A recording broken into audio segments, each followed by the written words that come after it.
जय सिया राम। तो कल तक हमने अपनी प्यारी कथा रसिक श्री सीताराम जी को श्रवण कराया कि किस तरह अद्भुत प्रेम भाव से श्री कृष्ण जी और सुदामा जी का मिलन हुआ। प्रगाढ़ आलिंगन कर रही है, अपने हृदय से लगा रखा है श्री कृष्ण जी ने सुदामा जी को। खूब प्रेम बरस रहा है, अश्रु जल से एक दूसरे का अभिषेक हो रहा है। बहुत देर हो गई, अपने हृदय से लगाए रख रहे हैं, मन ही नहीं कर रहा कि छोड़ा जाए। बस मन करता है कि बस एक दूसरे के हृदय से लगे ही रहे। बहुत देर हो गई अब तो। जब हृदय कुछ शांत हुआ, श्री कृष्ण जी ने मन में विचार किया, अरे सुदामा तो बहुत दुर्बल है। मैंने इतना कस के उसे पकड़ रखा है, अपने हृदय से लगा रखा है, कहीं इसको कष्ट ना हो रहा हो, पीड़ा ना हो जाए मेरे मित्र को। और यहाँ सुदामा जी विचार कर रहे हैं, अरे अरे मेरा शरीर तो बहुत दुर्बल है, अस्थि पंजर मात्र हो रखा है, हड्डियां हड्डियां निकल रही हैं। कहीं मेरी अस्थियां, मेरी हड्डियां मेरे प्यारे सुकुमार श्री कृष्ण जी को चुभ ना जाए। अब तो दोनों की पकड़ थोड़ी ढीली पड़ गई। एक दूसरे का विचार करने से दोनों एक दूसरे के अश्रु पोंछ रही हैं। कृष्ण जी सुदामा जी को हाथ पकड़ के अपने राजभवन में ले जा रहे हैं। रुक्मणी जी के सुंदर शैया पे बिठाया उन्हें और खूब प्रेम से उनको निहार रही हैं, उनकी सेवा कर रही हैं। सोने की झाड़ी में रुक्मणी जी जल लेकर आई, सुदामा जी के चरण पखारने। श्री कृष्ण जी स्वयं अपने हाथों से सुदामा जी के चरण धो रहे हैं। परंतु इन्हीं सब भावों के बीच अब तो कृष्ण जी को फिर से विनोद सूझा। कुछ इशारे हुए और यहाँ देखा कृष्ण जी की 16,108 रानियां सब हाथ में सुंदर कलश में जल भर के ला रही हैं। अब सुदामा जी ने देखा और घबरा गए। अरे भाई, ये क्या हो रहा है? क्या किसी भगवान का महाभिषेक होना है आज? भगवान जी मुस्कुराए, नहीं नहीं, तुम हमारे मित्र हो ना, आपके ही स्नान के लिए ये सब जल लेके आ रही हैं। अब तो सुदामा जी बहुत घबराए। कहा, मित्र, तुमने देखा है ना मैं कितना दुर्बल हूँ। आपको लगता है इतने सारे जल से अभिषेक के बाद मैं जीवित बच पाऊंगा? कृष्ण जी बहुत हंसे और कहा, अरे मित्र, हमारी रानियों में इतना भक्ति भाव उमड़ रहा है, क्या आप उनकी श्रद्धा को स्वीकार नहीं करेंगे? राजा रानी कभी किसी में इतना भक्ति भाव नहीं रखते हैं। आपके दर्शनों की ये महिमा है कि मेरी सब रानियों में आपके प्रति बहुत भक्ति भाव जागरण हो रहा है। सब आपके लिए इतना मेहनत से जल लेके आई, क्या आप इनको दुख पहुंचाएंगे? आप इनकी सेवा स्वीकार नहीं करेंगे? तब तो सुदामा जी ने कहा, भैया, तुम्हारा विनोद का स्वभाव अभी तक गया नहीं, देख नहीं रहे हो इतने जल से स्नान के बाद हम बचेंगे नहीं। लेकिन कृष्ण जी तो अपनी मस्ती में, अरे तुम कैसे सबका दिल दुखा सकते हो? सब कितने प्रेम से भक्ति भाव से जल लेके आई आपके लिए। तब तो सुदामा जी को समझ ही ना आए कि ये कैसी सेवा है। इसमें एक बहुत सुंदर दृष्टांत आता है भक्तमाल में। एक गांव में एक सज्जन के घर उनके गुरुजी आए थे। गर्मी का महीना था, तो उन्होंने सज्जन ने अपनी गुरु सेवा के लिए नए नए घड़े मंगवाए, उसमें सुंदर जल भरा और खूब शीतल किया उस जल को, और फिर अपने गुरु जी का शीतल जल से स्नान करवाया। शीतल शीतल जल उन्हें जलपान के लिए दिया। खूब आनंद रहा। अब पड़ोस में एक भोला भाला भक्त और देख रहा था। उसने कहा, अच्छा, गुरु जी की ऐसी सेवा की जाती है, हमारे गुरु जी आएंगे तो हम भी इतनी ही सुव्यवस्था बनाएंगे अपने गुरु जी के लिए। परंतु उस महानुभाव के गुरु जी आए सर्दियों में, और ये तो वही सब ठाने बैठा था कि सेवा कैसी की जाती है। अब उसने भी नया घड़ा मंगवाया और खूब सुंदरता से जल भर के छत पे रख दिया। खूब शीतल जब जल हो गया तो ले आया गुरु सेवा के लिए। गुरु जी ने समझाया कि बेटा, अब तो सर्दी का मौसम है, गर्म जल से सेवा करनी चाहिए, ये तो बहुत ठंडा है। लेकिन वे तो माने ही ना। नहीं नहीं गुरुजी, हमने देखा है कैसे सेवा होती है, मैं क्या उस सज्जन से कम हूँ क्या? मैं भी वैसी सेवा करूँगा, और आप भी उनके गुरुदेव से कम नहीं है जो आपको हम कम सेवा प्रदान करें। हम भी खूब शीतल जल से सेवा करेंगे आपकी। तब तो जैसे तैसे गुरुदेव ने समझाया कि बेटा, ऐसी सेवा से हम तो सिधार ही जाएंगे, सीताराम हो जाएगा हमारा। तब तो जैसे तैसे उसको समझ आई बात, और यही स्थिति आज सुदामा जी के सामने दिख रही थी। वे यहाँ परेशान कि 16,108 घड़ों का जल यदि मुझ पे पड़ गया तो मेरा रहना तो बड़ा मुश्किल हो जाएगा, मेरे तो प्राण पखेरु उड़ जाएंगे, कैसे सबका मन रखा जाए। तब तो कौतुकी श्री कृष्ण जी ने अब सब कलशों में से एक एक आचमनी जल निकाला और एक कलश में उसे भरा, और फिर सोने की परात मंगवाई। रुक्मणी जी अब जल डालती जाएं और प्रभु अपने प्यारे सुदामा जी के चरण पखारते जाएं। चरणों तक शीश पे धारण किया सुदामा जी का, खूब आरती पूजा की, अपने कर कमलों से उनके मस्तक पर तिलक किया। मानो उस तिलक से इनकी सारी अंकों की छाप मिटा दी हो, सब दुर्भाग्य मिटा दिया हो। चंदन छिड़का उन पे, दरिद्रता मिटा दी, आरती की, पूजा प्रणाम सब किया। अब तो रुक्मणी जी आई और धीरे धीरे सब रानियों ने प्रणाम करना स्टार्ट किया, और ये भी पहले तो मुख से आशीर्वाद देते जाएं, फिर तो हम मुख थक गया, तब तो हाथ उठा के आशीर्वाद देने लगे बाकी रानियों को, तब तो हाथ भी दुखने लगे, तब तो सीधा गर्दन ही झुका के प्रणाम स्वीकार करने लगे। अब गर्दन भी दुखने लगी उनकी। अब रानियां ही इतनी है श्री कृष्ण जी की, वे क्या करें। यहाँ तो सिलसिला रुके ही ना। 16,108 रानियां, फिर उनकी सखियां, फिर उनकी दासियां, फिर सब पुरवासी जिसको पता लगे सब आए। तब तो श्री कृष्ण जी ने कहा, सब एक साथ ही दर्शन प्रणाम कर लीजिए। अब तो ये प्रसन्न और एक साथ ही सबको आशीर्वचन दिया। उसके बाद तो खूब सुंदर सुंदर व्यंजन बनाए गए, खूब प्रेम से इन्हें भोजन प्रसाद पवाया गया, अपनी शैया पे बिठाया। रुक्मणी जी स्वयं इन्हें पंखा जल रही है। श्री कृष्ण जी अपने बचपन की मधुर मधुर लीलाएं सबको सुना रहे हैं।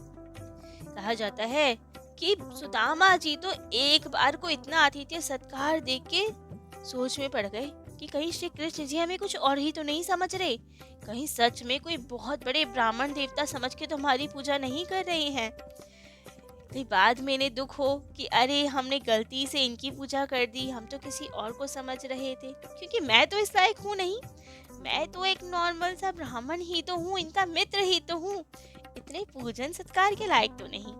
तब तो कृष्ण जी ने सुदामा जी और अपनी लीलाएं गाई, जिससे उन्हें आश्वासन हो गया कि अच्छा हमें सही समझ रहे हैं। लेकिन फिर एक और असमंजस, मन में थोड़ा संकोच कि कहीं लीला सुनाते सुनाते हमारी वो चने खाने वाली लीला भी ना बता दे, अभी तो पूजन हो रहा है, फिर बदनामी हो जाएगी हमारी। अब ये सब समझ के तो कृष्ण जी ने वो लीला छुपा गए, कुछ नहीं बताया। तब तो धीरे धीरे पढ़ाई लिखाई विवाह आदि की बात चली। कृष्ण जी ने अपने विनोद स्वभाव में कहा, पता चला हमें आपका विवाह हो गया है, भूल गए लेकिन तुम हमें निमंत्रण नहीं भेजा। तब तो सुदामा जी कौन से का, उन्होंने कहा, भैया कृष्ण मैं तो गरीब ब्राह्मण, आप राजा ठहरे, आपको बुलाने का सामर्थ्य नहीं था मुझ में, लेकिन आप तो सामर्थ्यवान हैं, मैंने तो एक विवाह किया, नहीं बुलाया, कोई बात नहीं। आपने तो 16,108 ब्याह कर लिए, एक में भी मेरी सुधि नहीं आई, 4 बताशे तक नहीं भिजवाए मुझे, ये तो बहुत गलत बात है।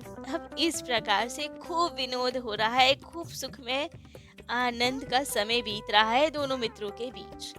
अब तो सुदामा जी को विश्राम करने के लिए श्री कृष्ण जी पढ़ा दिया, लिटा दिया और खूब चरण सेवा कर रहे हैं, उनके बदन दबा रहे हैं कि अब थक गए होंगे, दर्द हो रहा होगा। अब सुदामा जी भी मन में संकुचित, पोटली छुपाए हुए थे, सोच रहे थे कि पोटली नहीं दूंगा कृष्ण जी को, कहीं ये सूखे तंदूर चिवड़ा खा के इनका पेट ना दुख जाए, बदनामी हो जाएगी, सब सोचेंगे पता नहीं सुदामा ने क्या खिला दिया जो इनका पेट दुखने लगा। लेकिन ठाकुर जी तो सर्वज्ञ, शरीर दबाते दबाते कह रहे हैं, मित्र करवट लो, दूसरी साइड से भी दबा देते हैं। तो इन्होंने कहा नहीं नहीं, इतना ही दर्द था, वहां दर्द नहीं है। लेकिन कृष्ण जी ने जबरदस्ती की तो देख लिया, अब वो तो पोटली छुपाने में लगे, लेकिन कृष्ण जी को तो पता है सब। तुरंत निकाला, इसमें क्या गठरी बांध के लाए हो, दिखाओ हमें। सुदामा जी ने बात घुमाई, कुछ नहीं है, ठाकुर सेवा का सामान है। उन्होंने कहा अच्छा अच्छा, ठाकुर जी के भोग प्रसाद के लिए भी तो कुछ होगा, गोली चून कुछ तो होगा। तुरंत पोटली छीन ली। अब दीन अवस्था ऐसी, पोटली भी ऐसे कपड़े में बंधी थी जो इतना गल गया था कि बस गांठ खुलने से पहले ही वो पोटली ही फट गई थी। ऐसा चीथड़ा सा कपड़ा था वो। तब तो श्री कृष्ण जी ने देखा, अच्छा भाभी ने तंदूर भेजे हैं हमारे, छुपा रहे थे तुम, हम तो यही पाएंगे। सुदामा जी बहुत मना कर रहे हैं कि आपके योग्य नहीं है, मत पाइए, लेकिन कृष्ण जी कहाँ मानने वाले हैं। एक मुट्ठी, 2 मुट्ठी, 3 मुट्ठी खूब आनंद से पा रही हैं। ऐसा स्वाद तो कभी शबरी मैया के बेरों में मिला था, कभी विद्रानी जी के वो केले के छिलकों में मिला था जो आज मिल रहा है। सुदामा जी बहुत संकुचित की मत पाइए, लेकिन कृष्ण जी नहीं मान रहे हैं, खूब आनंद से पा रहे हैं। तब तो अंतिम मुट्ठी बची और तभी रुक्मणी जी ने रोक लिया। अरे प्रभु, सारा प्रेम आप ही पा जाएंगे, कुछ हमारे लिए भी तो छोड़ दीजिए। तब तो सब रानियों ने मिल बांट के वो पाया। तब कृष्ण जी ने विचार किया कि सुदामा जी तो अभी तक कुछ नहीं मांग रहे हैं, उनसे कुछ नहीं चाहते हमसे, लेकिन इनकी पत्नी के मन में तो इच्छा है ना, तो ठीक है। अब ठाकुर जी तो भक्तवांछा कल्पतरु हैं, जो मन में विचार हो सब पूर्ण करने में समर्थ हैं। तो तुरंत विश्वकर्मा जी को भेजा और द्वारिका जी जैसा ही बहुत सुंदर भव्य सुदामापुरी को बनवा दिया। खूब सुंदर महल, खूब ऐश्वर्य, मणि भवन सब कुछ दिया उनको। लेकिन यहाँ सुदामा जी को भनक तक नहीं लगने दी कि हमने कुछ दिया भी है, क्योंकि सुदामा जी को तो अपना ये सब दिया हुआ वैभव वगैरह सब तुच्छ लग रहा है इन तंदूर के आगे। वे तो यही सोच रहे हैं कि इन्होंने मुझे इतने प्रेम भरे तंदूर दिए, चिवड़ा दिया, चावल दिए, लेकिन मैंने तो कुछ भी नहीं दिया। जैसे कभी राम जी को लगा था, संकोच पूर्वक विभीषण को लंका तक दे दी थी, लेकिन फिर भी लग रहा था मैं तो कुछ भी नहीं दिया विभीषण को। जो संपत्ति सिर्फ राव नहीं, 3 दिए 10 मात, सोई संपदा विभीषणी, सकुच दीन रघुनाथ। शिव जी ने जो लंका रावण को 10-10 सिर अर्पण करने पे दी थी, वही सेम संपदा आज राम जी विभीषण जी को बहुत संकुचित भाव से दे रहे हैं कि मैंने तो कुछ भी नहीं दिया, जबकि सब कुछ तो दे दिया था उन्हें। तो वही कृष्ण जी इसलिए कुछ आभास नहीं होने दे रहे सुदामा जी को, क्योंकि उनके हिसाब से तो उन्होंने कुछ भी नहीं दिया, माँ थोड़ी बहुत चीजें दे दी, बहुत कम दिया है इन तंदूर के मुकाबले। तो 7 दिन निवास के बाद सुदामा जी ने इच्छा प्रकट की कि अब हमें जाना चाहिए। और लीला विहारी श्री कृष्ण जी भी पहुंचाने चले अपने मित्र को, मुट्ठी बांधे हुए आ रहे हैं। सुदामा जी सोच रहे हैं कि जरूर मुट्ठी में कोई हीरा जवाहरात पन्ना आदि कुछ होगा तो जाते समय हमें देंगे। ठीक है, कोई बात नहीं, हम नहीं चाहते, लेकिन पत्नी तो चाहती है, दे देंगे उसे, वो भी खुश हो जाएगी। लेकिन ये क्या, ये तो ठाकुर जी की केवल लीला ही थी। नगर के बाहर पहुंचे तो मुट्ठी खोल के इशारा कर दिया कि वहां से रास्ता है मित्र, वहां से आपका गांव आ जाएगा। और सुदामा जी तो देखते रह गए। चलो ठीक है, कोई बात नहीं। स्वयं कुछ नहीं चाहते थे, लेकिन मन में एक विचार कि घर जाके ब्राह्मणी पूछेगी हमसे तो क्या कहूँगा, क्या उत्तर दूंगा। अगर मैंने ये कह दिया कि मित्र ने कुछ नहीं दिया तो मेरे मित्र की बदनामी हो जाएगी, उनके विरत पे भट्टा लग जाएगा। मैं ये नहीं हो सकता, अपने मित्र का उपहास उनकी बदनामी नहीं कर सकता। तो ठीक है, कह दूंगा पत्नी से कि मित्र ने तो बहुत कुछ दिया था, लेकिन रास्ते में चोर डाकू मिल गए, सब कुछ लूट लिया। हाँ, यही उचित रहेगा, मेरे मित्र की भी लाज रह जाएगी और ब्राह्मणी को भी संतोष रहेगा। और अब तो खूब प्रसन्न मन से सुदामा जी जा रहे हैं। मन में जरा सी भी ग्लानि नहीं है कि लक्ष्मीपति के हाथ से खाली हाथ आया हूँ, जबकि हृदय में अपार प्रसन्नता है कि मेरे मित्र ने मुझ जैसे दरिद्र को भी अपनी भुजाओं में भरकर हृदय से लगाया, सिद्ध कर दिया, ब्राह्मण भक्ति दिखा दी अपनी। पाप निवास है मुझ में, और कहाँ वे लक्ष्मीपति पुण्यों के धाम है। मैं महादरिद्र, लेकिन फिर भी कोई भेदभाव नहीं किया, अभी भी उतने ही प्रेम से मिले, अपने प्रिया के पलंग पे बिठाया, मेरे चरण धोए, मेरी देवता के समान पूजा की, मेरे चरणों के कांटे स्वयं निकाले, चरणों को देख के रो पड़े, अपने नेत्र जल से अभिषेक किया मेरे चरणों का। ऐसा अद्भुत प्रेम रतन दिया है मेरे मित्र ने, इसकी तो तुलना किसी से भी नहीं है। सोचते हुए जा रहे हैं कि मेरे मित्र परम दयालु हैं, समझते हैं कि यदि वो मुझे धन दे देते तो धन के बदले मैं उन्हीं को भूल बैठता, मत वाला हो जाता धन में। इसलिए ही मुझे वो सब नहीं दिया, मुझे तो प्रेम का धन दिया है। परंतु अब जैसे जैसे अपने गांव में पहुंचे तो देखा, ये क्या, यहाँ तो महल है, द्वारिकापुरी जैसी शान है। अरे अरे, लग रहा है किसी राजा ने कब्जा कर लिया है। यहाँ पे उसी ने अपने राजभवन सब बना दिए, लेकिन मेरी झोपड़ी कहाँ है, मेरी ब्राह्मणी कहाँ है। बड़े परेशान हुए। तब तो देखा, जहाँ पे उनकी झोपड़ी थी वहीं भवन से बहुत सारे सेवक सेविकाएं आ रही हैं, इन्हें बहुत आदर सम्मान करके अंदर ले जा रही हैं। इनकी पत्नी बाहर आ रही है। ये तो पहचान भी नहीं पाए अपनी पत्नी को एक बार। अब गहनों से सुसज्जित बहुत सुंदर लग रही थी। तब तो उनकी पत्नी ने सब बताया और ये समझ गए कि ठाकुर जी ने लीला कर दी। मेरे उन तुच्छ तंदुल के बदले मुझे इतना धन, अपार धन वैभव प्रदान कर दिया। तब तो मूर्छित होके गिर पड़े कि हे प्रभु, ये क्या कर दिया आपने, ऐसा किया आपने, मैं तो लुट गया, आज मेरा भजन लुट गया। इन सब में फंस कर मैं तो सब भूल बैठूंगा। ये सब तो भगवान भजन में बाधा है। ये क्या कर दिया आपने। अब तो जब सुदामा जी मूर्छित हो गए ये सब विचार करके, तब भगवान स्वयं वहां प्रकट हुए और समझाया, आप चिंता ना कीजिए, ये सब वैभव आपके भजन में बाधा नहीं डालेगा। ये तो मेरी प्रसादी है, कृपा द्वारा जो वैभव मिलता है वो भजन में बाधा नहीं पहुंचाता। बाधा उनके लिए हो जो ठाकुर जी के विमुख हो। आप तो परम भागवत है, आपको चिंता करने की आवश्यकता नहीं है।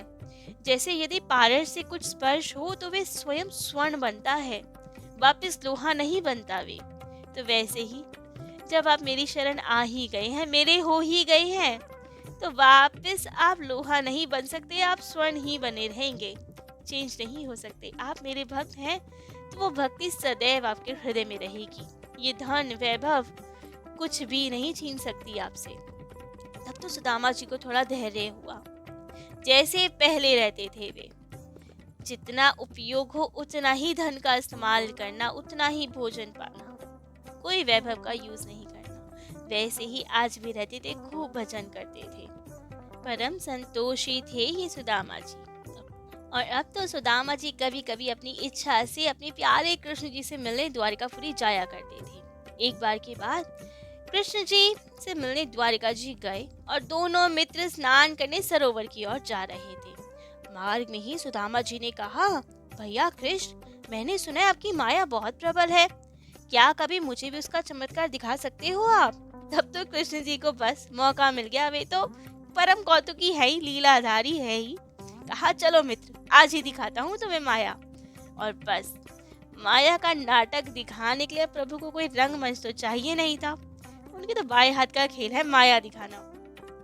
जैसे ही दोनों मित्र तालाब में पहुंचे और जल में डुबकी लगाई, तभी तो सुदामा जी पे माया का प्रभाव हुआ। सुदामा जी एक विलक्षण देश में जाकर पहुंच गए। बहुत ही सुंदर देश था और वहां का राजा मर गया था। तब तो लोगों को एक योग्य राजा की तलाश थी। अब तो सबने जब सुदामा जी को देखा तो कहा, ये तो साक्षात देवता स्वरूप दिख रहे हैं, और सर्वसम्मति से सुदामा जी को वहां का राज्य बना दिया, राजगद्दी पे बिठा दिया, और ये भी खूब सुखपूर्वक राजकाज करने लगे। एक रूपवती कन्या से विवाह हो गया, खूब सारे बाल बच्चे हो गए और खूब सुंदरता से सुखमय जीवन बीतने लगा। कई वर्ष बीत गए, परंतु एक समय की बात, एक दिन ऐसा दुर्भाग्य जगा कि इनकी पत्नी मर गई। बड़े दुखी हुए और उस दुख का और बड़ा कारण ये था कि उस देश की ये प्रथा थी कि स्त्री के मरने के बाद उसके पति को स्त्री के साथ आत्मदाह करना था। अब तो ये खूब मना करे, नहीं नहीं हमें नहीं मरना, हमें मत जलाओ, लेकिन वहाँ की तो प्रथा ये थी। सब लोगों ने पकड़कर इनकी स्त्री के साथ जहाँ उनकी चिता जल रही थी, इनको भी जबरदस्ती उसी जलती चिता में डालने की चेष्टा की।